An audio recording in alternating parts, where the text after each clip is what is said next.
अपने लोगों को जो सौभाग्य मिला वो ब्रह्मा को भी नहीं मिला लाडली जी के महल में प्रियालाल के साथ और गुरुदेव के साथ होली जैसे परस्पर खेली गई ना। अब हम इस बात का सौभाग्य जो उदय हुआ है इसको कभी दुर्भाग्य में न बदले। अपनी स्वामिनी जी के अनन्य होंगे तो जो ये आपको बाहरी सुख दिखाई दे रहा है यही आंतरिक प्राप्त होगा।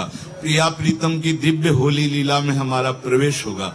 ये जो आपके गुलाल लगा है ना, ये रंग लगा है ना, ये संसारी रंग नहीं है, आप ध्यान रखना।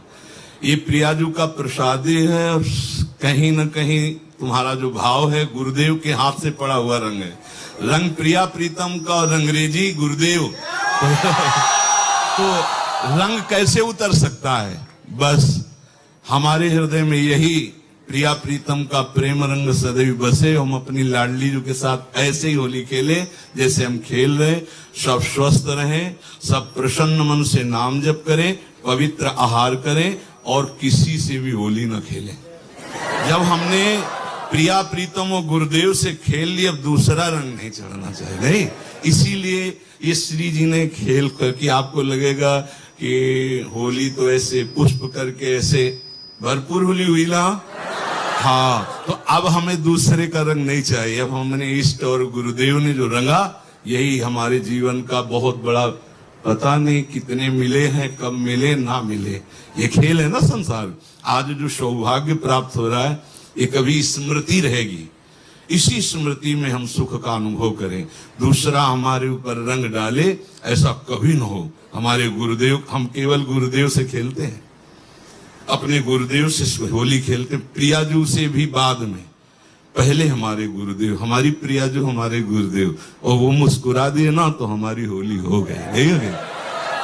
अच्छा, हमारे गुरुदेव तो एक बार खूब ऐसे जैसे आपको ले ऐसे, वही हमारी स्मृति। गुरुदेव का रंग देने का मतलब है संसार माया का रंग अब हमारे ऊपर प्रभाव नहीं डालेगा। काम क्रोध लोभ मोह मद मत्सर ये रंग हमारे हृदय में ना आवे, हम प्रियालाल के प्रेम रंग में डूबे रहें। तो आप सब धैर्य पूर्वक किसी बहिर्मुख का संग न करें, कोई नशा न करें, कोई गंदी उद्दंडता न करें। आप वैष्णव हैं, आप भगवत मार्ग के पथिक हैं। अपनी होली हो गई, अपनी होली हो गई। अपने अब श्री जी का भोग पाएं, श्री जी का प्रसाद पाएं और अपने शांति से कहीं बाहर निकलकर, या जो आप सब बाहर हैं सौभाग्य है, अपने घर जाएं, एकांत वास करें, नाम जप करें। समाज का कोलाहल उद्दंडता इसका रंग न चढ़ने पावे। गुरु इष्ट का रंग है, बस इसी रंग में हम सीमित रहें। कोई व्यसन ना, कोई नशा नहीं, किसी भी तरह की कोई उद्दंडता नहीं। तो ये हमारा प्रेम रंग प्रतिक्षण वर्धमान है, इस श्री जी तक पहुंचा देगा। ये होली महोत्सव प्रहलाद जी के द्वारा प्रकट किया गया है। जब प्रहलाद जी किसी भी प्रकार हिरण्यकश्यप के मारने से नहीं मरे तो उसकी बहन होलिका थी। वो हिरण्यकश्यप को उदास देखा तो उसने कहा, भैया उदास क्यों हो? तो उनका ये प्रहलाद मर नहीं रहा, तो उनका आज मर जाएगा। लकड़ी का बहुत सा ढेर लगाया जाए और उसमें लेकर हम प्रहलाद को बैठ जाएंगे तो हमें अग्नि से वरदान मिला है, एक पट, शीतल पट, जिसको हम मोड़ लेंगे तो हमारा रोम भी नहीं झुलसेगा और प्रहलाद मर जाएगा। बड़ा प्रसन्न हुआ हिरण्यकश्यप। उसने बहुत लकड़ी का पहाड़ लगाया, उसमें ऐसा बनाया जिसमें प्रहलाद जी को लेकर उनकी बहन बैठ गई। प्रहलाद जी की बुआ हुई, हिरण्यकश्यप की बहन। आग लगा दी गई तो भगवान की कृपा से ऐसी वायु चली कि शीतल पट प्रहलाद जी के ऊपर आ गया और वो जलकर राख हो गई। तो जितने प्रहलाद पक्ष के थे सुबह वहां जब गए तो देखा प्रहलाद जी बैठे हुए, तो बड़े आनंदित थे। ढोल मंजीरा कीर्तन से होली की पूजा की और आपस में गुलाल रंग लगाकर खेल रहे, नाम कीर्तन कर रहे, पद गा रहे कि प्रहलाद जी भगवान की भक्ति से बच गए। तो ये उत्सव मनाया जा रहा है। ये लोग जो शराब पीते हैं, गंदे हरकतें करते हैं, एक दूसरे के चेहरे पर कालिक पोतते हैं, नालियों में ये हिरण्यकश्यप पक्ष के हैं। अब वो भी तो उत्सव बनावे, कैसे बनावे? तो वो नालियों में गोबर कीचड़, उसकी हिरण्यकश्यप पक्ष की पार्टी और एक होती साधुता की पार्टी, एक दूसरे पे गुलाल लगाए, रामकृष्ण हरि बोले और बैठकर पद गायन किए और खूब गुझियां और मिठाई भोग लगा कि ठाकुर जी को और पाए आनंद मनाए। तो हमारी समस्त देशवासियों से प्रार्थना है कोई भी व्यसन न किया जाए। व्यसन उत्सव को खराब कर देता है, जैसे शराब है और भी हुक्का है, ड्रग्स है, कोई भी नशा मत करो। फ्रेश माइंड से भगवान का नाम जप करते हुए, पद गायन करते हुए होली का आनंद लो। नशे में होली का आनंद थोड़ी होता, नशे में तो मूढ़ता छा जाती है, मूढ़ता में आनंद कहाँ। तो कोई भी नशा इस होली उत्सव में ना किया जाए और हम आनंद पूर्वक भाईचारा बनाते हुए एक दूसरे का सम्मान करें, प्यार करें। जो हमसे दुश्मनी मानते हैं, होली के दिन हम उनके भी घर जाएं और उनके गुलाल लगावें और उनसे प्यार करें। हमारा एक भी दुश्मन विश्व में ना हो, यही सबसे बड़ी हमारी प्रार्थना है। हमारे आचरण पवित्र हो, हमारा व्यवहार पवित्र हो, हमारा चिंतन पवित्र हो, तो होली सार्थक है। नहीं, कितने लोग नशा करके झगड़ा कर लेते हैं, कितने लोग अपनी हानि कर लेते हैं। अच्छा, आंख कितनी सूक्ष्म वस्तु है, उसकी आंख में अगर देखने में कमी आ जाए या चोट लग जाए, गुलाल तो गुलाल कीचड़ फेंकते हैं, कपड़ा फाड़ देते हैं, शराब पिए, उद्दंडता, ये सब ठीक नहीं। ऐसा होली उत्सव न मनाए जो सभ्यता के खिलाफ हो, समाज के खिलाफ हो, हमारे धर्म के खिलाफ हो, अध्यात्म के खिलाफ हो। ऐसा कोई कार्य न करें। सबसे पहली बात है कि शराब न पिए, जो शराब पीते हैं होली उत्सव में स्वाहा कर दें। और दूसरी खास बात है, मांस न खाएं, क्योंकि आप भले जीव हत्या नहीं करते लेकिन आप हिस्सेदार हुए, क्योंकि आप खरीद के लाते हो और खाते हो, तो आप हिंसक ही माने जाओगे। तीसरी बात, किसी माता बहन की तरफ गंदी दृष्टि मत देखो, जैसे तुम्हारी बहन ऐसे दूसरे की बहन। तो आप पवित्र ब्रह्मचर्य रहिए और जो अपनी पत्नी है उसी पे अनुराग कीजिए। ये तीन बातें छोड़ने की कोशिश कीजिए, शराब, मांस, व्यभिचार। और आपकी किसी पर नजर न जाए, केवल इन्हीं के चरणों में रहे कि अब तो जीवन आपके लिए, ऐसे संभाल लेंगे। ऐसे अर्थ चाहिए आपको तो केवल इनका भरोसा ले लो, केवल इन अपने छल कपट का, अपने व्यवहार का, अपने किसी बल का नहीं, केवल इनका भरोसा ले लो। चमत्कार हो जाएगा जीवन में, आपको पता नहीं चलेगा कैसे हुआ। कभी ऐसे नहीं हुआ इसका, कभी किसी से ऐसे नहीं हुआ इसका, कैसे हो रहा है उनका, कैसे हम सबका उदर पोषण हो रहा है, वृंदावन वास हो रहा है, सब चल रहा है। कैसे प्रभु चला रहे हैं? क्या आप सबको नहीं चला रहे हैं? पर आप अपने को कर्ता मान रहे हैं, इसलिए आपको अनुभव में नहीं हो रहा, इसीलिए आपको परेशानियां हो रही, क्योंकि आप कर्ता बन रहे हो। अगर विश्वंभर कर्ता को कर्ता मान लो और उनके आश्रित हो जाओ तो जो चाहोगे मिल जाएगा, अगर ना चाहोगे तो वो मिल जाएंगे। जो चाहोगे मिल जाएगा, बिल्कुल कोई चाह न करो तो वो जो व्यवस्था उनको करनी करेंगे और वो स्वयं मिल जाएंगे।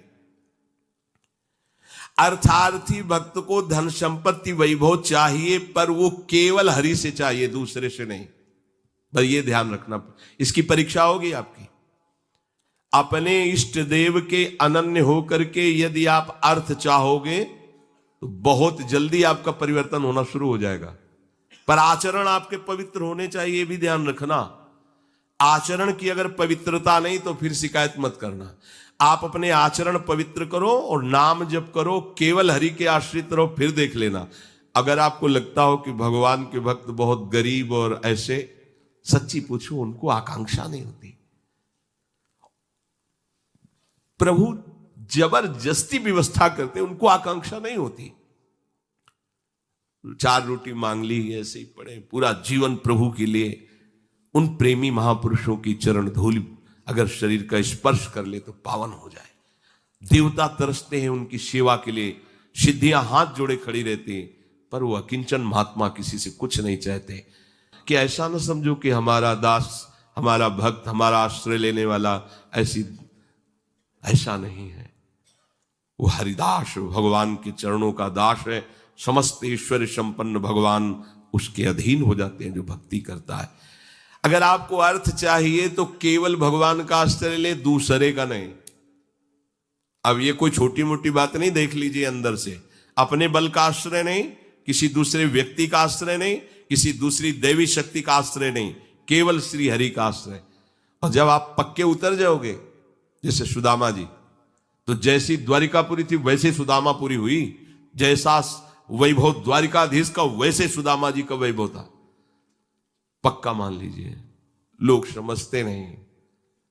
ऐसा ना समझो कि ये केवल कथाएं हैं। आपका जीवन स्वयं एक कथा बन जाएगा। यदि आप हरि के आश्रित हो गए तो आपका जीवन चरित्र दूसरों के लिए उदाहरण बन जाएगा। पर निष्ठा चाहिए। कई कई दिन भूखे रहे सुदामा जी। उनका मित्र किसी जमींदार के यहां पुरोहित ही करता था। वो जब पालकी से निकलता तो कहता, कहां गली गली डोल रहे हो कृष्ण कृष्ण बोलते हुए, आओ हमारे यहां, हमारा जजमान धनी है, आके थोड़ा वेद पाठ कर दिया करो, पूरे परिवार का पोषण कपला रहता है। हम वादा करते हैं। उनका नहीं नहीं, हमारे जजमान तो श्री कृष्ण है, हम दूसरे।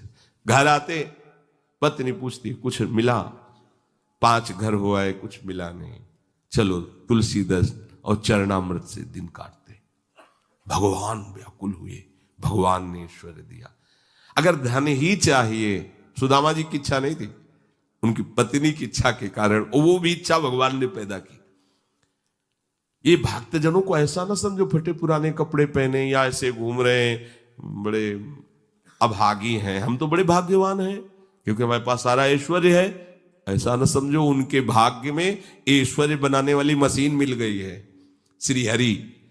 वो इस ऐश्वर्य को क्या करे, श्री हरि मिल गए, जिनके रोम कूपों में अनंत ब्रह्मांड वास करते हैं। वो भगवान उनके यार हैं, उनके प्यार हैं। वो दूसरे की तरफ क्यों ताकेंगे। और जिज्ञासु जो जानना चाहता है, भगवान को केवल भगवान ही जानते हैं, दूसरा नहीं जानता। पक्की बात समझ लो, भगवान को केवल भगवान जानते हैं, दूसरा नहीं जानता। बोले संत महात्मा, इनको भगवान ने जना दिया तो ये भगवान के स्वरूप हो गए। सोई जाने जेह देहु जनाई और जानत तुम्हें तुम्हें हो जाई, जानत तुम्हें तुम्हें हो जाई। अब वो ढांचा केवल बाहर से दिखाई देता है, मनुष्याकृति, पर अंदर वो ब्रह्मविद ब्रह्मवि भवति। भगवान को जान करके वो भगवत स्वरूप हो जाते हैं। जानत तुम्हें तुम्हें हो जाई। जानने के लिए एकमात्र भगवान का आश्रय लो। अगर तुम्हें जानना है संसार क्या है, भगवान क्या है, मेरा स्वरूप क्या है, तो एकमात्र अंदर से श्री हरि का आश्रय लो। वो तुम्हें गुरु रूप से मिल जाएंगे। बस उनकी आज्ञा का पालन करो तो जो गुरु है वही शिष्य हो जाता है। शिष्य की पूर्णता गुरु स्वरूप में स्थित हो जाना, भेद खत्म हो जाना, अभेद हो जाना। जो गुरु है वही शिष्य का हृदय हो जाता है। ढांचा 2 दिखाई देंगे, अब गुरु शिष्य में किंचन मात्र भेद नहीं रहा, अभेद स्थिति को प्राप्त हो गया। यही गुरु के वचन पालन करने का फल है। जानत तुम्हें तुम्हें हो जाई, वो इष्ट स्वरूप हो जाता है, वो गुरु स्वरूप हो जाता है। ज्ञानी जब भगवत स्वरूप का साक्षात है तो जिसके अंदर अभेद भावना होती है वो मोक्ष को प्राप्त हो जाता है। और जिसके अंदर प्रियता होती, थोड़ा हृदय द्रवित होता है, वो आगे बढ़ जाता है। उसके अंदर फिर दास्य शक्य वात्सल्य आदि भावों का प्रेम जागृत होता है। ये मोक्ष से भी स्वादिष्ट है। जो मोक्ष सुखानुभव करने वाले बड़े बड़े महापुरुष हुए, उनके अनुभव निकले जब इस प्रेम का रसास्वादन किया। जैसे भगवान के ही स्वरूप से सुखदेव जी, जब लालजू की रूप माधुरी श्रवणेन्द्री से गई, और वो तो सिद्ध महापुरुष हैं, जैसा शब्द सुन रहे वैसे ही भाव में रूप जागृत हो रहा है। उनको कोई ध्यान थोड़ी लगाना है। बरहा पीडम नटवर बपू, तो वैसे ही सामने नटवर बपू बिक गए एकदम उस रूप को सुन के। इतना सुंदर श्याम, इतना सलोना श्याम, ये तो ब्रह्मानंद को भी फीका कर देने वाला रूप है। उठ खड़े हुए, 18,000 श्लोक कंठस्थ किए, श्रीमद् भागवत के 18,000 श्लोक कंठस्थ। और ये ऐसे महापुरुष हैं जो जन्म सिद्ध हैं। अपने पिता व्यास जी को स्वयं उत्तर नहीं दे रहे, वृक्ष उत्तर दे रहे हैं। सुकोहम सुकोहम, वृक्षों से निकल रहा है। ऐसे तदात्म भाव को प्राप्त महापुरुष, अर्थात ब्रह्मानंद से भी श्रेष्ठ श्री कृष्ण का रूप रसास्वादन। मधुसूदन सरस्वती जी बंसी विभूषित करा नवनी हृदाभात, उसमें कह रहे हैं कृष्णात् परम किमपि तत्व भाम न, कृष्ण से कोई बड़ा तत्व है मैं नहीं जानता। तो जो भगवान कह रहे हैं कि ज्ञानी जो भक्त है, यहां दो भाव ज्ञानी की, जिन्होंने सत को जान करके भगवत स्वरूप में लीन हो गए, या जो सत स्वरूप भगवत स्वरूप को जानकर प्रेम में लीन हो गए। प्रेम में लीन होना, अभेद होते हुए भी भेदभाव को स्वीकार करना, यह भेद मायाकृत नहीं है, यह चिदानंद भाव भेद है, भाव भेद। ये जो ज्ञान में लीन हो चुके हैं उसके आगे की बात है। इसीलिए इस भेद को वो ना जानने के कारण कहते कुछ न कुछ अविद्या बचती है तभी भेद दिखाई देता है, ऐसा नहीं है। जिस समय स्वरूप का साक्षात्कार होता है और उसके हृदय में भक्ति का अंश होता है, भक्त को भी स्वरूप साक्षात्कार होता है। मम दर्शन फल परम अनुपा, जीव पाओ निज सहज स्वरूपा। जो ब्रह्म साक्षात्कार में स्वरूपानुभूति होती है वही भक्त को भी होती है। उसी समय उसका, वो टिक नहीं पाता वहां, उसी समय उसका आकर्षण होता है उसके आराध्य देव का, और उसकी वृत्ति उसमें लीन ना होकर उस आत्म स्वरूप को अपने आराध्य देव के रूप में देखता है, और इतनी तन्मयता हो जाती कि अपना विस्मरण हो जाता है, बस केवल आराध्य देव रह गए। अब यहां से प्रेम की दशा प्रारंभ हो जाती है। ज्ञानी सब कुछ विस्मरण करके आत्मस्वरूप में लीन हो जाता है, उसका आत्मस्वरूप भी विस्मरण होकर आराध्य देव के स्मरण में लीन हो जाता है। ये प्रेम की गाथा। भगवान कहते हैं 4 प्रकार से जन मेरा भजन करते हैं वो ये सब महान है। अब इसमें सूक्ष्म बात यह है कि अगर हम केवल भगवान से धन चाहेंगे तो धन मिलने पर भी हम माया में नहीं फंसेंगे। जब हम स्वयं अहंकार प्रेरित होकर के कर्म करते हुए धन कमाते हैं तो उसमें आसक्ति होती है, हम उसमें भोक्ता भाव करते हैं, और जब भगवान की तरफ से मिलता है तो प्रसाद भाव रहता है। ये सब प्रभु का प्रसाद है, और प्रसाद होने के कारण वो प्रसन्नता रहती है, धनाभिमान नहीं रहता। प्रसादे सर्व दुखा नाम हानिरस्योपजायते, अंदर प्रसन्नता रहती है और भगवत कृपा का उसको प्रतिपल अनुभव होता रहता है। इसलिए वो धन के राग में ना फंसकर प्रभु की तरफ ही खिंचता चला जाता है। कितने कृपालु प्रभु, कितने कृपालु प्रभु। और धनाभिमानी, देहाभिमानी, मैंने ये किया तो इतना लाभ हुआ, मैं इसको ऐसे भोगूंगा, अब ऐसा करूंगा तो इतना और लाभ होगा, वो खिंचता चला जाता है अहंकार की तरफ, ये खिंचता चला जाता है प्रभु की तरफ। अगर प्रभु से हमें धन मिला, प्रभु से कामना की, तो वो कामना संसार में फंसाएगी नहीं, वो मोक्ष प्रदान करने वाली होगी।